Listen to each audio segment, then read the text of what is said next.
Salut, coucou, bonjour. Je suis ici à la Cure des Volaines, dans le lieu où je reçois les gens qui ont besoin de parler. Et aujourd'hui, j'aimerais vous parler du temps. J'aimerais vous parler du temps avec un accessoire, ça. C'est un sablier, mais c'est un sablier un peu étrange, un peu particulier, parce que c'est un sablier qui remonte le temps. Vous allez le voir dans un instant. En fait, c'est un sablier qui symbolise le temps avec Dieu. Parce que quand on n'a plus le temps, quand on est stressé, quand il nous manque des minutes, des secondes, on est au moment de Noël là, hein, vous voyez les 3 bougies sont allumées, on est tous un peu pareils, hein, on a des trucs à faire. D'ailleurs si vous avez le temps de regarder cette vidéo, vous êtes très fort. On doit faire les magasins, on doit faire des cadeaux, on doit recevoir du monde, il y a des fêtes de famille, des repas d'entreprise. On est surbooké au moment de Noël, on n'en peut plus, on n'a plus une seconde à nous. Et dans ce genre de cas, soit on finit sur les rotules, hein, ce qui arrive à bon nombre d'entre nous dans ces périodes-là, soit on fait confiance à Dieu et on lui donne quelques minutes, quelques secondes de notre journée dans la prière. Et là, ça marche parce que Dieu, lui, multiplie ce temps quand on le lui donne. Vous ne croyez pas? Je vais vous montrer. D'abord, je retourne le sablier. Ça nous permet de voir qu'effectivement, hein, si vous le voyez bien, effectivement, ce sablier remonte le temps. Vous voyez, le sable remonte dans le sablier. Eh bien, c'est ce qui m'est arrivé un soir où j'avais plus le temps. J'avais plus une minute, plus une seconde. Je vous explique. J'avais des obsèques à 17 heures. Jusque-là, c'est quasiment mon quotidien. Mais à 18h30, je devais voir une dame qui m'avait demandé à la recevoir en urgence pour un gros problème, m'avait-elle dit. Erreur fatale, je n'avais pas noté son numéro de téléphone. Et quand les obsèques sont arrivées dans ma journée, que j'ai découvert qu'il y avait un monde fou, je me suis dit, mais 18h30, je ne serais pas sorti, ou alors je serais juste sorti, mais il faut quand même que j'aille boire un verre avec la famille. Et puis, ce même soir, à 19h15, j'avais donné rendez-vous à des fiancés pour la première fois de leur série de rendez-vous. Je n'avais donc pas noté non plus leur numéro de téléphone et je leur avais donné rendez-vous dans un autre village à 19h15, à une demi-heure de route de là. Je commence mes obsèques et je tourne tout ça dans ma tête et je dis Seigneur, ça va pas le faire, ça va pas être possible. Je vais être en retard pour cette dame et je vais être encore plus en retard pour mes fiancés.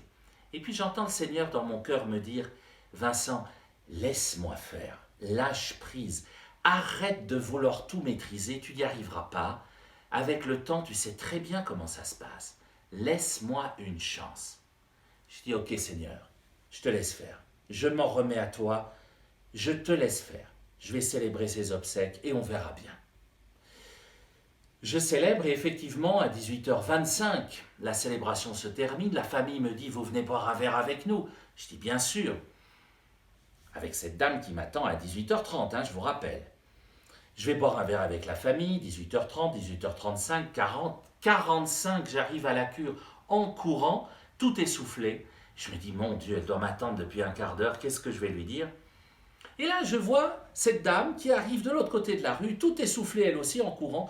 Elle me dit, je suis désolé, j'ai un quart d'heure de retard, j'avais pas noté votre numéro, j'ai pas pu vous appeler. Alors j'ai ri, bien sûr. Mais ça ne s'arrête pas là. Parce que bien sûr, je la fais entrer, mais tout en me disant, il va falloir que je lui dise tout de suite que je ne peux pas tellement la recevoir parce que j'ai ses fiancés, il y a une demi-heure de route, il est 18h45, ils ont rendez-vous à 19h15, j'ai juste le temps d'y aller. Et là, tout de suite, elle me dépose un truc qui fait 2 tonnes. Alors je me dis, je ne peux pas la laisser comme ça. Je l'écoute, on pleure ensemble. Et puis le temps passe. 19h, 19h05, 19h10. Puis à 19h10, je me dis, je vais devoir vraiment la laisser. Et là, elle me dit, écoutez, je vous ai pris du temps, peut-être qu'on peut prendre rendez-vous pour une prochaine fois. Je lui dis, ah, bien sûr, volontiers. Alors on sort les agendas, on regarde, on fixe un moment.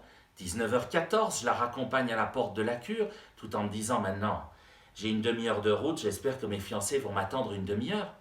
J'ouvre la porte, et qui je vois? Mes fiancés. Devant mon air ahuri, ils me disent, on ne se souvenait plus dans quel village on avait rendez-vous. Dans le doute, on est venu ici. Manifestement, on a fait juste. J'ai éclaté de rire.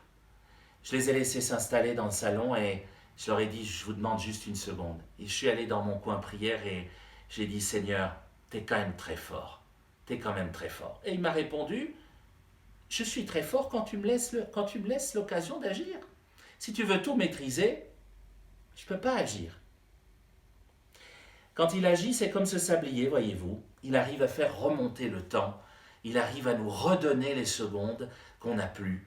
Il arrive à nous détendre dans des journées super occupées. Moi, je fais cette expérience tous les jours. Alors c'est pour ça que je voulais vous en parler comme un cadeau de Noël. Laissez faire Dieu dans vos journées et vous verrez, ça change tout. Il vous redonne le temps que vous avez l'impression de ne pas avoir. Essayez, ça ne coûte pas grand-chose, mais alors, ça rapporte gros, j'aime mieux vous dire. Joyeuses fêtes, joyeux Noël à tous, à la prochaine, ici ou ailleurs, on verra bien, et d'ici là, portez-vous bien, et surtout, que Dieu vous bénisse, bien sûr.